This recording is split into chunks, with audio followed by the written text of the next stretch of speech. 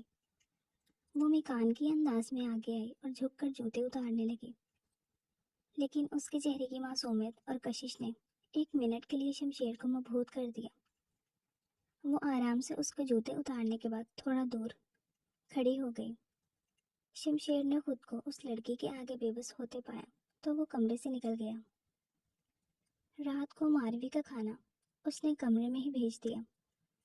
خود کھانا کھا کر وہ جب کمرے میں آیا تو وہ آرام سے اس کے بیڈ پر سو رہی تھی۔ وہ پھر سے اس کے چہرے میں کہیں کھو گیا۔ پہلی بار وہ اسے کھلے بالوں میں دیکھ رہا تھا۔ ایک لٹ چہرے پر گری تھی۔ شمشیر نے بے اختیار ہوتے وہ لٹ پیچھے کی۔ اس سے پہلے وہ بے خود ہو جاتا، ماروی کی آنکھ کھل گئی اور وہ سہم کر شمشیر کو دیکھنے لگی۔ اس کے جاگنے پر شمشیر یکلخت پیچھے ہٹا۔ ماروی اٹھ کر بیٹھ گئی۔ تم کس خوشی میں اس بستر پر سوئی ہو؟ اٹھو اور نیچے بستر لگا کر سو۔ نہ چاہتے ہوئے بھی وہ ایک بار پھر سے تلخ ہو گیا۔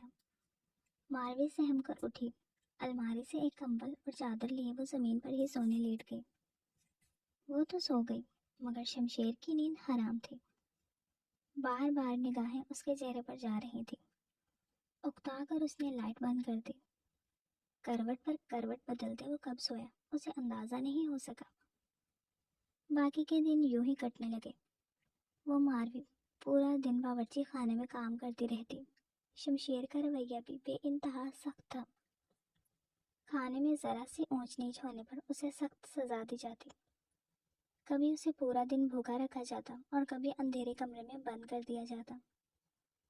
شمشیر کو اس پر ترس بھی آتا، مگر پھر بھائی کی لاش آنکھوں کے سامنے آتی تو ساری ہمدردی ہوا ہو جاتی۔ ہر گزرتے دن کے ساتھ ماروی کے ساتھ ان کا رویہ سخت ہوتا جا رہا تھا۔ اس حویلی میں اس کی حیثیت جانور سے بھی بدتر تھی۔ پورا دن گدھوں کی طرح کام کرنے کے بعد اسے سوکھی روٹی کھانے کو دی جاتی، اور پھر بستر پر آتے ہی وہ بے خبر نیند کی آغوش میں چلی جاتی۔ بس یہ چند گھنٹے ہوتے جن میں وہ سکون پاتی تھی، مگر پھر صبح ہوتے ہی اسے ظلم کا سامنا کرنا پڑتا تھا۔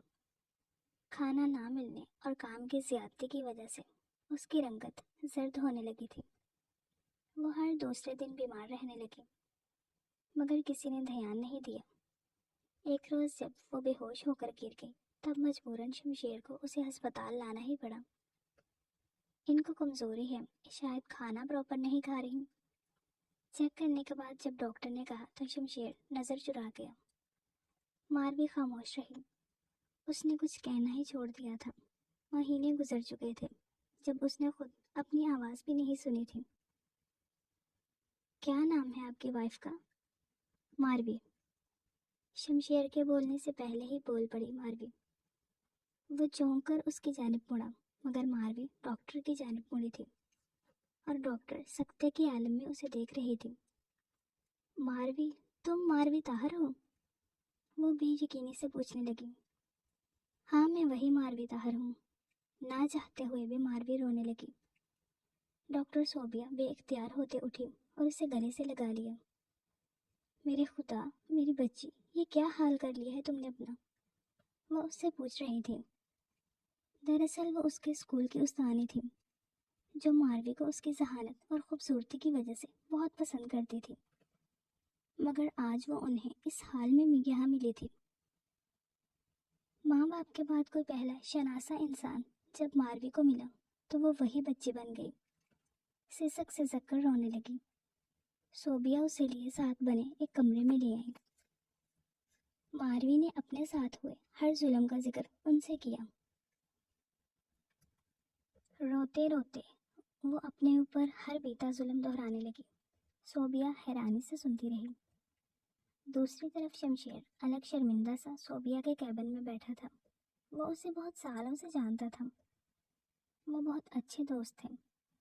صوبیہ شمشیر کو بہت رحم دل انسان کے طور پر جانتی تھی، کیونکہ گاؤں میں لڑکیوں کا کالج اور یہ ہسپتال اسی نے اپنی کاوشوں سے بنوایا تھا۔ وہ اس کی نظر میں عورت کی عزت کرنے والا ایک باشعور مرد تھا، مگر آج اس کی یہ غلط فہمی دور ہونے والی تھی، اور ٹھیک ویسا ہی ہوا۔ جب وہ واپس کیبن میں آئی تو ماروی اسی کے ساتھ چپکی تھی۔ صوبیہ کی نظروں میں ملامت تھی۔ مجھے کچھ وضاحت کا موقع نہیں دو گی؟ شمشیر بے بسی سے کہنے لگا۔ ایک کمزور اور بے بس لڑکی پر اتنا ظلم کرنے کی تم کیا وضاحت دو گے شمشیر خان زادہ؟ مجھے لگا تم الگ ہو، مگر نہیں، تم بھی وہی روایتی مرد نکلے۔ تم سے مجھے یہ امید نہیں شمشیر۔ اور جو اس کے دیور نے کیا وہ کیا وہ ٹھیک تھا؟ شمشیر کو بھی غصہ آ گیا۔ یہ بیچاری اس کی کیا لگتی ہے؟ اس کی تو شادی بھی زبردستی ہوئی تھی دلاور کے ساتھ۔ دلاور اس کا شوہر تھا، وہ مر گیا تو اس کا اس خاندان سے رشتہ بھی ٹوٹ گیا۔ انہوں نے تو تمہیں بے وقوف بنایا۔ کیسے بے وقوف بنایا؟ شمشیر کو اب بات سمجھ آنے لگی تھی۔ تم اس لیے اسے تکلیف دیتے ہو نا تاکہ انہیں تکلیف ہو، مگر انہیں کوئی تکلیف کیوں ہوگی؟ یہ تو ان کی کچھ لگتی ہی نہیں۔ انہوں نے اپنے بیٹے کی جان بھی بچا لی اور اپنے بڑے بیٹے کی غلطی بھی سدھار لی۔ کسی اور کی بیٹی کو قربان کر کے اپنے سارے گناہ دھو لینا ان کے لیے تو بہت آسان تھا، اور تم دیکھو ان کے جال میں پھنس ہی گئے۔ صوبیہ پل بھر کے لیے رکی۔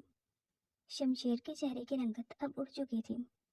ان کو واقعی بے وقوف بنا دیا گیا تھا۔ ماروی چلو یہاں سے، وہ غصے میں بولتا جانے کے لیے پلٹا۔ اس بار میں ماروی کو تمہارے ساتھ بھیج رہی ہوں، مگر میں ملنے آتی رہوں گی۔ اگر اس بچی کو ذرا سی بھی تکلیف ہوئی نا شمشیر تو میں تمہیں ڈومیسٹک وائلنس کے جرم میں اندر خود کرواؤں گی۔ خود کے پیچھے چھپی ماروی کو اس نے جانے کا کہا اور اپنے دراز سے ایک چھوٹا موبائل اسے نکال کر دیا۔ یہ اگر ذرا سا بھی تنگ کرے تو مجھے کال کرنا، نمبر اس میں ہے۔ ماروی اس کے گلے سے لگ گئی۔ شمشیر بس کھڑا دیکھتا رہا۔ کچھ کہنے کی ہمت اب اس میں نہیں رہی تھی۔ بھلے ہی وہ کچھ عرصے کے لیے ظالم بنا رہا تھا، مگر فطرتاً وہ ایک اچھا انسان تھا۔ لیکن اب وہ ایک معصوم لڑکی کی زندگی برباد کرنے کا جرم کر چکا تھا۔ شرمندگی اسے سر اٹھانے نہیں دے رہی تھی۔ اب جاؤ ماروی، یہ تمہیں مزید کچھ نہیں کہے گا۔ صوبیہ کے یقین دلانے پر ماروی اس کے ساتھ چلی آئی۔ موبائل اس نے چھپا کر پاس رکھ لیا۔ اس دن کے بعد سے شمشیر نے اس کے ساتھ کوئی سختی نہیں کی۔ کچن کے کام کے لیے بھی اس نے ماروی کے ساتھ 2 لڑکیاں لگوا دیں۔ وہ شرمندہ تھا، مگر یہ بات وہ ماروی کے سامنے نہیں کہہ سکتا تھا۔ صوبیہ بھی ہر دوسرے دن چکر لگا جاتی، اور اگر گھر نہیں آتی تو کال کر لیتی۔ ایک دن جب وہ آئی تو باتوں باتوں میں اسے پتہ چلا کہ ماروی کے پاس پہننے کے لیے کپڑے نہیں ہیں۔ وہ شمشیر کے سر ہو گئی۔ کچھ شرم کرو شمشیر، یہ تمہاری بیوی ہے اور اس کے پاس کپڑے تک نہیں۔ اتنی دولت کو کیا قبر میں لے کر جاؤ گے جو اس بیچارے کو 2 جوڑی کپڑے نہیں دلا سکتے؟ سوری، مجھے دھیان نہیں رہا۔ پیسے دیتا ہوں اسے، جتنی شاپنگ کرنی ہے تم کروا لاؤ، وہ سرد مہری سے بولا۔ وہ خود کو ماروی سے دور رکھ رہا تھا کیونکہ پچھلے کچھ دنوں سے وہ اس کی جانب بری طرح اٹریکٹ ہو رہا تھا، اور وہ خود کو اس کے قابل نہیں سمجھتا تھا۔ تم اپنے پیسے اپنے پاس رکھو، بھیک نہیں چاہیے۔ جب میں ساتھ جا سکتی ہوں تو کپڑے بھی خود دلا سکتی ہوں۔ صوبیہ نے غصے سے کہتے ماروی کا ہاتھ پکڑا اور دروازے سے باہر نکل گئی۔ شمشیر گہری سانس لیتا اٹھا۔ وہ ابھی گیٹ پر ہی پہنچی تھی کہ وہ بھی ان کے پاس جا پہنچا۔ میں لے کر جاتا ہوں تم دونوں کو۔ اس نے پورچ سے گاڑی نکالی اور گیٹ پر لا کر کھڑی کی۔